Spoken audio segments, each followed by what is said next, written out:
La inflación del INDEC fue menos que la que habían anticipado algunas consultoras privadas, no obstante, alta, 6,3%. Lo dio a conocer esta tarde el Instituto Nacional de Estadísticas y Censos, 6,3% de inflación para el mes de octubre. Así, el interanual de octubre de este año a octubre del año pasado es del 88% y el acumulado en lo que va del año es del 76,6%. Bueno, con algunos rubros que aumentaron mucho más que otros. Vemos allí lo que tiene que ver con el área de comunicaciones. Bueno, ahí el aumento fuerte que se ha dado en los servicios de internet y de telefonía de un 12%. También los gastos de vivienda, aumentó la electricidad, recordemos, fue uno de los que más impactó justamente en este ítem. Otros segmentos que más aumentaron, hoteles y restaurantes, 7,4%, salud, 7%, prenda de vestir y calzado nuevamente viene a tener una visibilidad muy alta, un impacto muy alto en lo que tiene que ver con el bolsillo de los argentinos, 7,1%. Después lo que tenemos es la suba de alimentos, muy por debajo apenas un poquito del promedio, 6,2%. Bueno, en el tema alimentos, un impacto bien marcado de las frutas y verduras, lo que tiene que ver con tubérculos, legumbres y propiamente algunas frutas y algunas verduras. Bueno, nuevamente una inflación que impacta. Habíamos contado que en los planes del Gobierno Nacional está tratar de reducir la inflación a razón de un dígito cada 2 meses, de modo tal de llegar hasta fin del año que viene con una inflación del 3% o menos, lo cual sería más o menos un escenario propicio dentro de las dificultades enormes que tiene nuestro país. Bueno, la cuestión económica estrictamente y la cuestión política también, el gran desafío de Sergio Massa como ministro de Economía y si tiene alguna expectativa a postularse o a candidatearse para las presidenciales. Bueno, la inflación, el control de precios termina siendo una carta fundamental. ¿Cuál es la tendencia de la inflación, del índice de precios al consumidor? ¿Se desacelera? ¿Va en alza? ¿Qué impacto puede tener el programa de precios justos que fue anunciado la semana pasada, aunque todavía no se instrumentó? Bueno, de todo eso vamos a hablar con una economista amiga. Aquí la tenemos con nosotros. Saludamos a Marianela Gómez. Marianela, muy buenas tardes. ¿Cómo le va? Buenas tardes, Marina, Pablo, toda la audiencia. Gracias por la invitación. Bueno, contanos, hemos hecho esta pregunta y la volvemos a hacer, no vamos a pecar de originales en este caso, porque lamentablemente... Tampoco yo con lo que tengo para decir. Pero bueno, 6,3%, nos acercamos a una situación complicada para todos los argentinos. ¿Qué lectura hacen ustedes como economistas de esto? Bueno, sin lugar a dudas, creo que para todos los que están del otro lado y los que estamos también en los temas económicos, entendemos que hoy uno de los el principal problema que está teniendo la economía argentina tiene que ver con la inflación, con este ingreso a un régimen de alta inflación, que es el que hemos visto a lo largo de este año, y en una situación que, digamos, puede tener situaciones de inflación como la que están viviendo Europa, Estados Unidos, ¿no? Que después de casi 40 años, desde los 70, que no registraban 2 dígitos de inflación anual, están sufriendo severamente la reaparición del fenómeno de la inflación. Y después hay situaciones como las de Argentina, donde ya el problema de la inflación se ha transformado en un problema crónico que hace que sea muy difícil de resolver, ¿no? Así como el paso siguiente es la hiperinflación, que para algunos economistas incluso es más sencillo resolver un fenómeno de hiperinflación porque son como momentos de crisis que vive la economía que pueden dar lugar a políticas de shock que acomoden. En el caso de este sendero de inflación crónica hace que sea muy difícil, acomodarlo, porque justamente los agentes económicos se han adaptado, ¿no? Y no importa lo que el hacedor de la política económica diga, en este caso, bueno, vamos a controlar, vamos a poner un programa que incluya 2.000, 3.000 productos. hay algo en la experiencia del agente económico que ya está acostumbrado a lidiar con la inflación que hace que se anticipe, ¿no? Y en ese anticiparse sucede lo que los economistas denominamos como profecía autocumplida, ¿no? Claro. Todos decimos que la situación va a ser mala, entonces guardamos la plata, no contratamos gente, no producimos y si yo miro el de al lado que está haciendo eso, digo, no, está viendo que va a ser malo, entonces bueno, la economía se resiente, ¿no? Ya lo decía Keynes, algo similar sucede con la inflación, ¿no? Digo, esta medida no va a funcionar, yo por las dudas me cubro y aumento un poquito el precio. Y el del lado B, che, aumentó, bueno, entonces yo también aumento y se produce como una suerte de efecto bola de nieve, ¿no? Que hace muy difícil para las herramientas de la política económica poder detenerla. Claro. Y en ese caso, la expectativa, como lo decías, a futuro, la economía es una expectativa, la política es una expectativa. En el mejor de los escenarios vamos a tener que convivir con estos índices durante bastante tiempo, ¿no? Se espera que este año, sí, la inflación, como ustedes mencionaban recién, cierre en el orden de los 3 dígitos. Recordemos también, ¿no?, en un contexto en el que el mundo está volviendo a sufrir el flagelo de la inflación.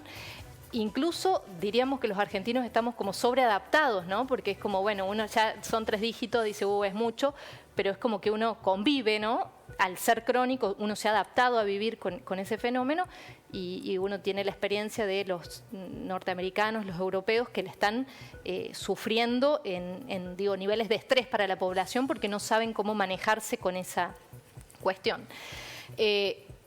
Yo espero, y creo que es lo que se espera también desde la política económica, es que se pueda ir desacelerando estos niveles, que la inflación esperada para el año que viene vuelva a ser de 2 dígitos, ya no de 3 dígitos, pero también, digamos, la nobleza obliga o mi honestidad intelectual obliga a decir que esto requiere también de acuerdos políticos muy profundos, ¿no? Que por más de que sea ya, parece un cliché, pero que se pueda romper con esta grieta, ¿no? Y pensar que digamos, en términos no solo electorales, sino también en términos del diagnóstico y el diseño de las políticas económicas, porque si no pareciera que si el ministro de Economía o el Banco Central toma determinada política económica, tiene un sello político, y si toma otra medida económica, tiene otro sello político, cuando en realidad, al ser un fenómeno tan complejo, con tantas aristas, es necesario abordarlo con todo el instrumental que la política económica nos permita,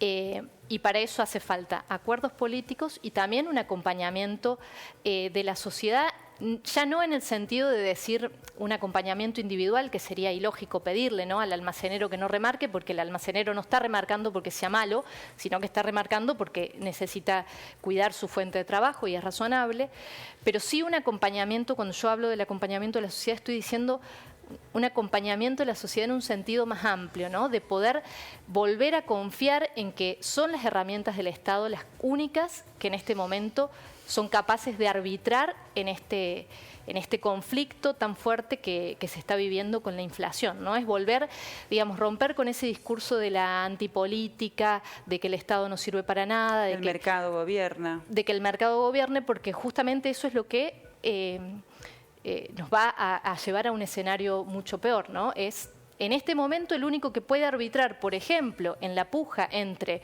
bueno, yo soy un empresario que necesito aumentar el precio para no perder rentabilidad, del otro lado yo soy un trabajador que necesito pedir un incremento salarial para no perder poder adquisitivo. Bueno, el único que puede arbitrar la mejor solución entre esos dos agentes que legítimamente están queriendo reclamar su porción en el ingreso es el Estado.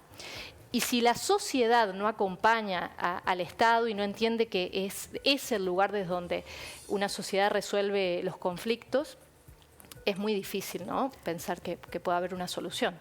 Marianela, ¿crees que Sergio Massa como ministro tiene acompañamiento de los sectores que toman decisiones? En la economía lo veíamos la semana pasada, él presentó este programa de precios justos acompañado de grandes empresarios de la industria alimenticia, de las cadenas de supermercado. ¿Eso significa algo? ¿Realmente lo están avalando? ¿Cómo lo ves? Sí, yo creo que es eso, ¿no? Entender que tiene que estar el Estado arbitrando y tiene que estar también la sociedad acompañando, porque más allá de de nuevo, de la lectura que uno puede hacer con una mesa, con determinados sectores empresariales que pueden estar de acuerdo, también ese mensaje le tiene que llegar a toda la sociedad, ¿no? Porque obviamente que en esa mesa se sientan algunos actores, pero tiene que ser un mensaje que pueda llegar para todos. Creo que en ese sentido la figura de Sergio Massa tuvo un poco más de consenso dentro de la coalición gobernante que el que tuvo la figura de Guzmán. Confieso que a mí me gustaba más como cuadro técnico la figura de Guzmán, pero bueno, no tenía este acompañamiento del que mencionaba recién, ¿no? Y parecía como que porque hacía uso de determinada política, de determinada herramienta de la política económica, era tildado de ortodoxo, cuando en realidad todas las herramientas en un contexto como este son válidas y necesarias. Claro. Bueno, la gran crítica hacia él, la cuestión de las importaciones, ese momento de crisis que vivió nuestro país que de alguna manera originó su renuncia. Sí, a ver, la escasez de dólares también, lo vuelvo a decir, ¿no? Porque el público se renueva, pero sin duda que es digamos, el segundo problema que está por detrás del fenómeno inflacionario. Nosotros estamos enfrentando esta aceleración inflacionaria porque justamente la macroeconomía está muy ahogada en términos de la escasez de dólares. Por eso el anuncio del swap con China y todo lo que se pueda hacer en materia de hacerse de un colchón de reservas que es necesario y lo que genere divisas para que, digamos, es como la nafta del auto, ¿no? Para que el auto siga funcionando, eso va a ser saludable, pero de nuevo, esta restricción, la restricción externa o la escasez de dólares, también es un problema muy grave de la salud de nuestra macroeconomía y que también, honestidad intelectual obliga, es consecuencia de un fenómeno de endeudamiento muy voraz que sufrió la economía en la gestión anterior, que fue un endeudamiento que no fue, digamos, que no redundó en beneficios para la estructura productiva. Por el contrario, lo único que significó fue que esos dólares que entraron salieron y ahora hay que pagarlos con un costo financiero altísimo.